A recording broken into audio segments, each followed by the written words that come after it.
가장 큰 아멘이었어요, 지금까지. 여러분 혹시 놀토라는 말을 아십니까? 놀토? 아시나요? 노는 토요일의 줄임말이죠, 노는 토요일. 이 말을 썼던 적이 조금 됐습니다. 좀 흘렀죠. 왜냐하면 그때는 주 6일째였었어요. 기억하시나요? 토요일까지 우리는 학교를 다녔잖아요. 저도 학창시절 이 놀토가 처음 들어왔기 때문에 원래는 토요일까지 학교를 쭉 갔었죠. 근데 이제 토요일에는 CA라고 해서 활동들을 하고 그런 시간을 보냈습니다. 그런데 어느 날부터 한 달에 한 번씩 토요일에 학교를 안 가는 거예요. 그러더니 2주에 한 번씩 학교를 안 가는 거예요. 그러더니 토요일은 이제 학교를 안 가는 날이 되어버렸습니다. 회사도 마찬가지죠. 주 5일제가 이제 한국에 정착되는 그런 순간이 있었죠. 그리고 더 나아가서 요즘에는 주 4일제에 대한 이야기도 나오고 있습니다. 들어보셨나요? 주 4일제? 회사에서 뭐 받아보신 거 없어요? 서유럽 국가들은 주 4일제가 보편적이었던 경우가 많다고 합니다. 그래서 벨기에는 작년에 이미 주 4일제를 도입했다고 하고요. 공식적으로. 네덜란드도 주 4일제 근무를 시행하고 있다고 합니다. 이외에도 미국, 프랑스, 독일, 영국, 일본 등 많은 나라에서 주 4일제를 채택하는 회사들이 늘어나고 있다고 합니다. 대한민국도 마찬가지예요. 아주 극소수이긴 하지만 일부 회사에서 주 4일제를 하고 있습니다. 시범적으로. 그래서 주 4일제든 5일제든 6일제든 공통점이 뭐죠? 일요일, 주일은 쉰다는 거죠. 특수한 업무와 직종을 제외하고는 주일은 휴무일로 우리가 지키고 있습니다. 주 7일 동안 일을 해보신 분이 있으신가요? 주 7일. 아, 있으신가요? 그러면 아마 이 일주일에 하루가 휴일로 지정돼야 되는 이유에 대해서 좀 공감을 하실 수 있을 것 같아요. 저도 한 2년 전쯤에 양평에 있는 교회에서 사역을 할 때가 있었거든요. 근데 그 사역을 하면서 회사를 다녔었어요. 강남에. 그래서 노동 강도가 센 건 아니었지만 그래도 주중에는 회사에 가서 일을 하고 토요일에 설교를 쓰고 주일 준비하고 주일에 양평 가서 사역을 하고 오고 다시 월요일에 출근하고 금요일까지 출근하고 토요일에 이런 식의 삶을 반복하다 보니까 약간 몸과 마음이 지쳐가는 듯한 느낌이 들었습니다. 어디 놀러 가지도 못하겠죠. 그래서 보통 풀타임으로 하시는 목사님, 전도사님도 보면 주일 사역까지 하고 월요일에 쉬거든요. 신학교도 월요일에는 수업이 없습니다. 이처럼 일주일에 하루 쉬는 것이 그만큼 사람에게 어느 정도 필수적인 요소라고 볼 수가 있겠죠. 오늘 우리가 읽은 본문을 보면 안식일에 일어난 사건입니다. 안식일. 예수님과 제자들이 밀밭 사이를 지나가다가 어떻게 했죠? 제자들이 그 밀밭에 이삭을 잘랐어요. 그런데 오늘 본문에는 안 나오지만 같은 내용의 마태복음을 보면 이삭을 잘라서 먹었다고 나와 있습니다. 배가 너무 고파서. 사실 남의 밭이잖아요. 남의 밭에 곡식을 잘라 먹은 거예요. 배가 고파서. 근데 이 사실 자체는 잘못된 일이 아니었습니다. 왜냐하면 모세의 율법을 보면 가난하고 배고픈 사람들을 위해서 다른 사람의 밭에 들어가서 이삭을 먹는 것은 허용을 하고 있었기 때문이에요. 그런데 문제가 뭐였을까요? 그 행위가 안식일에 행해졌다는 게 오늘 본문의 바로 사건의 발단이 된 것입니다. 바리새인들이 어떻게 이걸 알았어요? 알고는 바로 예수님께 따지기 시작합니다. 거룩한 안식일에 노동을 하다니. 여러분 안식일의 유래를 다 아시죠? 하나님이 세상을 창조하시고 6일 동안 7일째 되는 날 쉬셨어요. 안식하셨습니다. 그리고 그것을 기념하여 7일째 되는 날을 안식일로 지정을 하신 거예요. 하나님의 창조 사역이 완성된 날을 기념하면서 우리 인간들도 쉬게, 안식하게 해주신 겁니다. 그리고 이 안식일은 이스라엘에게 굉장히 엄격한 규정이었어요. 오늘날 우리가 주일에 교회에 나오는 것보다 훨씬 강력한 기준과 규율들이 있었어요. 오늘 본문에서 뭐라고 말합니까? 바리새인들이 안식일에 하지 못할 일을 했다. 당신의 제자들이. 즉 규범이나 율법에서 안식일에 하지 말아야 될 일들에 대해서 적어놨다는 거예요. 근데 모세 율법을 잘 살펴보면 좀 이상합니다. 안식일에 대해서 뭐라 나와 있냐면 출애굽기에 안식일을 기억하여 거룩히 지키라. 파종이나 추수 등의 노동도 금지한다. 이렇게 나와 있어요.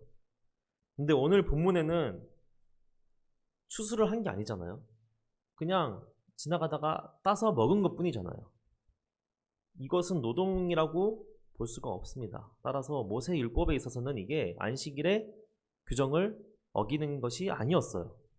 그런데 왜 바리새인들은 이 행위를 보고 당신들은 안식일에 하지 못할 일을 했다고 따졌을까요?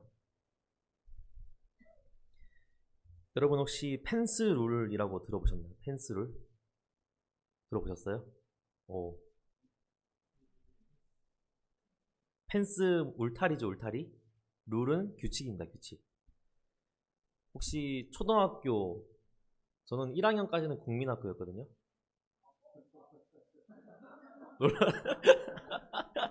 같은 세대입니다, 여러분. 초등학교, 국민학교 다니던 시절에 교실에 난로가 있었어요. 여러분도 있었나요? 없었어요? 우리 교회에도 여기 난로가 있었죠, 겨울에는. 지금은 없는데, 네. 그 난로를 피곤 했는데, 교실에 이제 난로가 있다고 생각을 해보세요. 난로에 손을 갖다 대면 어떻게 될까요? 아프겠죠. 그래서 화상을 입을 수 있기 때문에 난로 주위로 이렇게 울타리를 쳐놓은 게 있습니다. 철조망 같은 걸로 가까이 가지 말라고 학교 같은 데는 쳐놓은 게 있어요. 그 철조망은 사실 조금 따뜻하긴 해도 그걸 댄다고 해서 화상을 입진 않습니다. 하지만 난로에 직접 손을 대는 것을 방지해주는 역할을 하는 거죠. 이 철조망이 바로 펜스예요, 펜스. 펜스 룰은 뭘까요? 어떤 규범이나 규칙을 어기지 않기 위해서 더 넓은 범위로 규칙을 세워놓는 걸 말합니다. 더 강하게 규칙을 설정해 놓는 것을 말해요. 그러니까 유대인들한테는 이 모세에게 준 모세의 율법이 너무 중요했어요. 어기는 순간 죽게 되는 경우가 구약에서 여러 번 등장하죠. 그러니까 이 모세의 율법을 조금이라도 어기는 순간 곧 그것은 죽음을 의미했기 때문에 어떻게든 이 율법을 철저히 지켜야 했습니다. 그래서 모세의 율법에 철조망을 치기 시작한 거예요. 혹시라도 어길까봐 펜스를 치는 겁니다. 난로에 손이 닿지 않게 하기 위해서 철조망을 친 것처럼 모세의 율법을 어기지 않기 위해서 펜스룰을 만들기 시작한 겁니다. 안식일을 기억하여 거룩히 지키고 추수, 파종 등의 노동을 하지 말고 안식하라는 것이 모세 율법이었는데 이를 혹여나 어길까 싶어서 안식일에 그 어떤 행동도 하지 못하도록 규칙을 만들어 버린 거예요. 자료를 좀 찾아보니까 안식일에 하지 못하는 노동을 39가지나 규정해 놓았다고 합니다. 성경에 나오지 않은 내용 중에서. 그 중에서 오늘 제자들이 이삭을 손으로 비벼서 먹은 행동이 그 규범 39가지 중에 하나를 어긴 게 되는 것이죠. 애초에 하나님이 안식일을 주신 이유가 뭐라고 했죠? 하나님의 창조가 완성되었음을 기념하는 것과 우리도 일주일에 한 번은 휴식하며 휴식할 수 있는 날을 주신 거예요. 근데 유대인들은 이 율법을 지키는 것에 더 연연해서 하나님이 사람에게 주신 축복인 안식일을 오히려 사람들을 옥죄는 법으로 만들어 버렸던 겁니다. 이쯤 되면 생각해 볼 내용이 하나 있어요. 하나님이 우리에게 주신 말씀과 명령들이 있죠. 성경에 쓰인 수많은 규칙들, 율법들, 하지 말라고 하는 것들, 하라고 하신 명령들, 이것들은 과연 누구를 위한 말씀일까요? 하나님 본인을 위해서입니까? 이 세상을 조금 더 질서 있게 다스리기 위해서 하나님이 강력하게 만들어 놓으신 법일까요? 하나님이 마음에 안 드는 일을 못하게 우리를 가두는 그런 규칙일까요? 우리가 이 세상에서 지키고 있는 법들과 규범들에 대해서 먼저 생각해 볼게요. 가장 최근에 이슈가 됐던 우회전에 대한 법을 다 아시죠? 운전하시는 분들은 다들 들어보셨을 겁니다. 운전 안 하시는 분들도 알고 계시겠죠?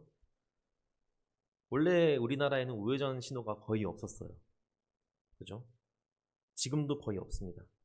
그러다 보니까 차들이 보행자를 보지 못하고 치는 사고들이 많았습니다.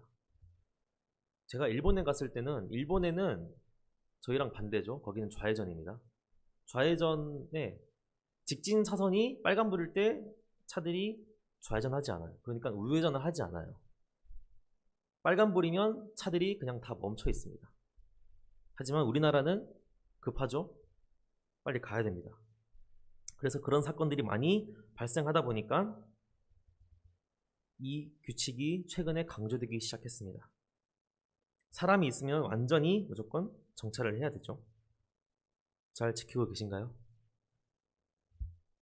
안 급할 때만 좀 잘 지키고. 이 교통규범을 보면 이게 왜 생긴 걸까요? 운전자를 괴롭히기 위해서 생겼습니까? 아니죠. 사람들이 교통사고로 다치거나 죽는 것을 방지하기 위해서 강화시킨 규범이에요. 다른 법이나 규범도 잘 생각해 보십시오. 결국 사람을 보호하기 위해서 사람들을 위해 만들어진 것이 대부분입니다. 성경도 마찬가지입니다. 성경은 헌법이 아니에요. 애초에 구약 신약이 뭐죠? 약속이잖아요. 약속. 이 책은 우리의 행동을 금지하고 해야만 하는 행동을, 그 규칙을 적어서 우리를 수련시키는 그런 책이 아닙니다. 오히려 우리가 이 세상을 어떻게, 또는 이 세상을 넘어서서 어떻게 하나님의 자녀답게 살 수 있고 그렇게 삶으로써 진정한 자유를 누릴 수 있을지, 그 방법에 대해서 제시해 놓은 가이드북에 더 가깝다고 할 수 있어요. 이 세상을 창조하시고 우리 인간을 직접 지으신 창조주 하나님께서 이 세상을 살아갈 때 어떻게 살아가야 하는지에 대해서 보여주고 알려주시는 사용 설명서인 겁니다. 이러한 핵심을 놓치고 있는 바리새인들이 오늘 뭐라고 하는지 한번 볼게요. 27절에 보면 바리새인들에게 예수님께서 하신 말씀입니다. 27절에 보면 예수님께서 또 이르시되 안식일이 사람을 위하여 있는 것이요 사람이 안식일을 위하여 있는 것이 아니니 라고 말씀하셨습니다. 확실하죠? 안식일이 사람을 위하여 있는 것이 아니라, 안식일이 사람을 위하여 있는 것이라고 분명히 말씀하셨습니다. 비록 하나님이 이 안식일에 대한 규칙을 모세를 통해서 이스라엘 백성에게 주셨지만 그 규칙을 주신 것은 바로 이스라엘 백성들을 위한 것이었다는 거죠. 하지만 바리새인들은 자신들의 종교적인 의의가 더 중요했어요. 그 규칙을 지킴으로써 하나님을 더 잘 섬긴다고 생각을 했습니다. 그 율법을 지킴으로써 구원을 받을 것이라고 생각을 했을 겁니다. 그런데 더 최악인 것은 이렇게 더 엄격하게 만든 펜스룰을 만들어 놓고 이것을 본인들은 지키면서 이 규범들을 지키지 않은 사람들을 정죄하고 그들 위에 군림하려고 했다는 사실입니다. 오늘 본문에 어떤 내용이 나오죠? 예수님의 제자들이 밀 이삭을 자르면서 먹은 것을 보고 그들이 하나님의 율법을 어겼기 때문에 가르쳐 주려고 말한 것이었을까요? 당신들 모르겠지만 하면 안 됩니다. 이렇게 훈계하려고 말한 것이었습니까? 24절에 예수께서 말하되 보시오라는 이 보시오라는 말을 보면 헬라어상에는 문법상 없어도 되는 표현이라고 합니다. 그러니까 이게 들어간 이유는 당시 바리새인들이 매우 정색하면서 예수님께 거칠게 항의했다는 분위기를 전달하기 위해 쓰인 것으로 분석하고 있어요. 즉 그동안 예수님을 따라다니면서 어떻게 하면 예수님의 꼬투리를 잡을까, 정죄해서 죽일까 찾아가던 바리새인들이 이 안식일 규범을 예수님께 들이대고 있었던 것입니다. 바리새인에게 율법과 규범은 그저 자신들이 스스로 높아지며 다른 사람들을 정죄할 수 있는 종교적인 무기였던 거예요. 사실 이 바리새인들이 모세가 말한 율법보다 더 강한 펜스룰을 만든 것 자체는 그 의도 가지고는 우리가 뭐라고 할 수가 없어요. 왜냐하면 그 의도 자체는 더 잘 지키고 싶어서, 혹시라도 하나라도 어길까 싶어서 만든 것이었으니까요. 하지만 그것이 갈수록 의미가 퇴색해지며 오히려 하나님이 우리에게 율법을 주신 그 목적, 우리를 위한 율법이라는 그 정신까지 왜곡하며 오히려 인간의 자연스러운 행동을 규제하는 가혹한 것이었습니다. 예수님의 말씀을 잘 생각해 보세요. 안식일이 사람을 위하여 있는 것이요 사람이 안식일을 위하여 있는 것이 아니다. 사실 이러한 펜스를 하나님의 율법보다 더 넓은 규범들이 오늘날 교회 한국 교회에도 존재합니다. 그 자체가 나쁘다고 말하는 것이 아니에요. 모두 하나님을 더 잘 섬기고 하나님 앞에서 바른 신앙생활을 하기 위한 노력이니까요. 하지만 그 규범이 사람 자체보다 더 중요해지게 된다면, 그 규범을 지키기 위해 사람의 존엄과 중요성, 그게 순위가 밀리게 된다면 그것은 목적이 전도되는 현상입니다. 가장 큰 계명이 뭐죠? 지난주에 배운 게 기억나시나요? 네, 하나님을 사랑하고 이웃을 사랑하는 게 가장 큰 계명입니다.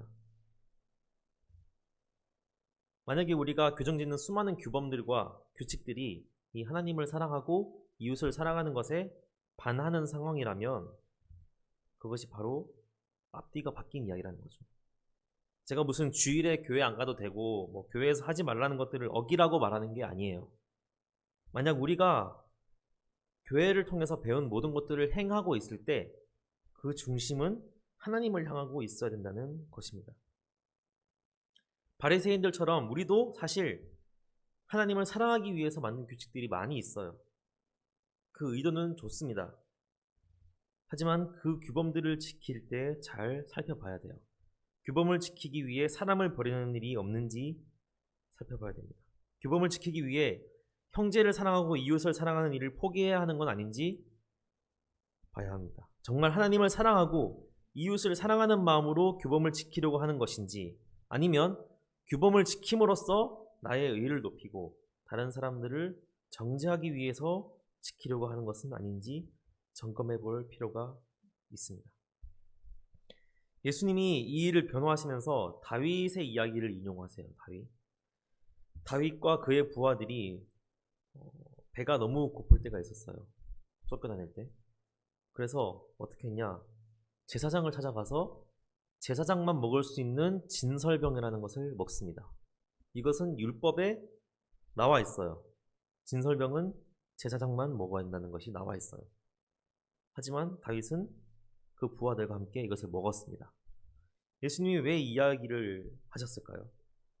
첫 번째로는 구약 어디에도 다윗이 이 진설병을 먹은 것에 대해 정죄하는 내용이 없습니다. 잘못된 것이라고 말하는 부분이 없다는 거죠. 두 번째로는 유대인들에게는 이 다윗 왕이 아무도 건드릴 수 없는 가장 이상적인 왕이었어요. 그렇기 때문에 다윗의 행동에 대해서 예수님 말씀하셨을 때 바리새인들은 아무 말도 할 수 없었던 겁니다. 예수님은 이 이야기를 통해서 사람을 위하여 만들어진 규범이 사람보다 우선할 수 없다는 것을 말씀하고 계셨어요. 또 한 가지 더 이유가 있는데, 예수님은 바로 다윗 왕보다 더 크고 진정한 왕이신, 스스로가 진정한 왕이라는 사실을 암시하기 위해 이 이야기를 인용하셨습니다. 28절에 이러므로 인자는 안식일에도 주인이니라 라고 말씀하시죠. 모세 율법에 따르면 안식일의 주인은 하나님이세요. 그런데 예수님은 안식일의 주인이 나다 라고 말씀하시죠. 즉 예수님 자신이 바로 하나님이시라는 것을 말씀하고 있는 겁니다. 안식일에 대한 규범을 어겼다고 바리새인들이 지적하고 정죄했잖아요. 근데 그 안식일의 주인이 바로 예수님이라는 거예요. 안식일을 만드시고 소유하신 분이 바로 예수님이라는 겁니다. 이것은 예수님이 안식일에 무슨 일을 해도 괜찮다, 이런 면책권이 있다는 말씀을 하시는 게 아니고, 바로 안식일을 만드시고 소유하시는 예수님만이 안식일의 참된 의미와 해석을 해줄 수 있음을 알려주는 것입니다. 저는 오늘 말씀을 통해 안식일을 말하고 싶은 것이 사실 아닙니다.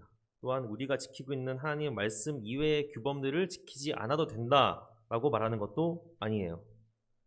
우리가 매 주일마다 교회 와서 예배드리고 11조하고 봉사하고 교제하고 이런 의식과 제도가 반복되다 보면 어느새 우리가 그것을 왜 하는지 잊게 될 수가 있어요.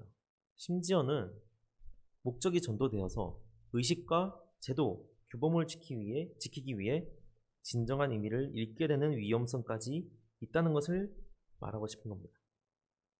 우리가 신앙생활을 하면서 정말 지켜야 되는 것은 수많은 규칙들과 규범들, 그리고 우리가 스스로 정해놓은 제도와 의식을 따르는 것이 아니라 먼저 하나님을 사랑하는 것, 이웃을 사랑하는 것입니다. 하나님이 우리를 먼저 사랑하셨고 그렇기 때문에 안식일을 주신 거 아니겠어요? 우리에게 먼저 사랑을 베풀어 주신 하나님께 우리도 사랑하며 예배하고, 하나님이 우리 주위에 사랑하라고 주신 가정과 이웃과 형제와 성도를 사랑하며 구제하는 것, 이것이 우선시 되어야 한다는 것입니다. 제가 대학교 때 낙도선교회라는 동아리에서 들었던 이야기예요. 낙도선교회는 방학마다 일주일 동안 섬으로 선교를 갑니다. 섬이나 오지로 가요. 섬이나 오지로. 그래서 어떤 팀이 이제 일주일간 오지에 있는 한 교회에 선교를 가기로 배정이 되었습니다. 그래서 알아보니까 그 교회에는 초등학생들이 많이 있대요. 그래서 이 팀이, 그러면 우리는 일주일 동안 아이들과 즐겁게 성경 공부를 할 수 있는 여름 성경학교를 계획해서 가야겠다 하고 열심히 준비를 합니다. 소품도 사고 프로그램도 만들고 아이들과 함께 즐거운 시간을 보낼 상상을 하면서 열심히 준비를 했어요. 근데 막상 선교 날짜가 되어서 그 오지에 있는 교회를 가보니까 어떤 일이 발생했을까요? 그날 그 동네에서 가장 큰 가문의 어르신이 돌아가시게 된 거예요. 온 동네가 상갓집이 되었습니다. 시골에서 사신 분은 아시겠지만 다 부족사회예요. 부족사회라고 하면 좀 그런데 다 한 가문입니다. 그렇기 때문에 가장 큰 어르신이 돌아가셨다는 것은 그 마을 전체가 업무가 중단된다는 것이죠. 거기서 여름 성경학교를 할 수 있을까요? 이 선교팀은 망연자실했다고 합니다. 예배 프로그램과 각종 교육 프로그램, 놀이 프로그램을 잔뜩 준비해 왔는데 하나도 쓰지 못하게 된 거예요. 이 선교팀이 어떻게 했을까요? 이 팀원들은 그 상갓집으로 갑니다. 그리고 누구보다도 열심히 상갓집의 일을 거들기 시작해요. 선교하러 왔는데 선교는커녕 예배도 드리지 못하고 술병을 치우고 음식을 나르고 청소를 했습니다. 그러다 보니 일주일이 금방 지났어요. 이 선교팀은 준비해온 예배와 프로그램을 하나도 하지 못하고 그냥 돌아와야 했습니다. 아무런 성과가 없는 것 같았어요. 하지만 일주일이 지난 뒤 주일 그 지역 교회 목사님께 연락이 옵니다. 그 상갓집의 큰아들이 교회에 왔다는 거예요. 원래 교회에 되게 반하는 가정이었는데 그 상갓집의 큰아들이 교회에 왔다는 겁니다. 그리고는 이 선교팀이 묵묵하게 웃으면서 열심히 도와줬던 게 계속 생각에 남았다고 합니다. 그래서 도대체 교회가 어떤 곳이길래 저 사람들이 저렇게 행동했을까? 교회 한번 가봐야겠다 하고 교회를 다니게 되었다고 합니다. 이 선교팀은 선교하러 가서 예수님 이름 한번 말해보지 못하고 돌아왔어요. 하지만 그들이 행했던 것은 제도와 의식, 우리가 스스로 정해놓은 규칙을 지키는 것이 아니라 이웃을 사랑하는 그 행동이었습니다. 그 사랑은 바로 하나님의 사랑이었던 거죠. 그 하나님의 사랑을 본 비신자들이 그 사랑을 보고 하나님 앞으로 돌아오게 된 것이었습니다. 오늘 말씀의 결론입니다. 우리가 스스로 교회가 만들어 온 규범이나 규칙에 너무 얽매이는 것은 아닌지 한번 살펴볼 필요가 있습니다. 물론 그 규범들과 규칙들은 하나님과 더 가까이 하기 위해서 만들어 놓은 장치들일 거예요. 하지만 그것들을 지키는 데만 몰두하다가 마치 오늘 본문의 바리새인처럼 정말 중요한 것을 놓치게 될 수도 있습니다. 바리새인들은 그 규범과 규칙을 지키는 것이 자신들의 의의가 되었어요. 하지만 그것이 진정 의미하는 바를 알아차리지 못했던 겁니다. 그렇기 때문에 그 안식일의 주인이신 예수님을 보고 안식일을 어겼다고 정죄를 하는 어리석은 일을 저질렀던 거예요. 우리도 수많은 펜스 룰들을 지키는 것 자체는 고귀하고 거룩한 행동일 수 있습니다. 그러나 그 본질을 잊고서 마치 그 규범과 규칙, 제도와 의식을 지키는 것이 나의 의의가 되며 그것으로 다른 사람을 정죄하며 그것들을 지키는 와중에 하나님의 사랑을 느끼지 못하고 이웃을 사랑하지 못한다면 우린 분명 방향을 잘못 잡고 있는 것입니다. 규칙보다 위에 계신 그리고 율법보다 크신 하나님을 생각하며 하나님의 사랑을 경험하고 누리며 이웃을 사랑하며 사는 우리 성도님들 되시길 간절히 바랍니다. 기도하겠습니다. 하나님 감사합니다. 오늘 예수님과 제자들이 이삭을 따서 먹은 사건을 통해서 우리가 하나님께서 주신 율법과 규범들의 진정한 의미에 대해서 돌아보게 되었습니다. 주님께서 우리에게 주신 율법과 성경 말씀은 우리를 옥죄고 우리를 괴롭히기 위한 것이 아니라 오히려 우리를 사랑하시고 우리를 위해서 만드시고 우리에게 주신 것을 우리가 믿습니다. 우리가 하나님의 말씀을 따르고 지키며 살아갈 때 그 하나님의 마음과 하나님의 사랑과 이웃을 사랑하라는 하나님의 명령을 잊지 않도록 인도하시고 우리가 무엇이 중요한지를 항상 되새기며 살아가는 우리 모두들 될 수 있도록 인도하여 주시옵소서. 예수님 이름으로 기도드렸습니다.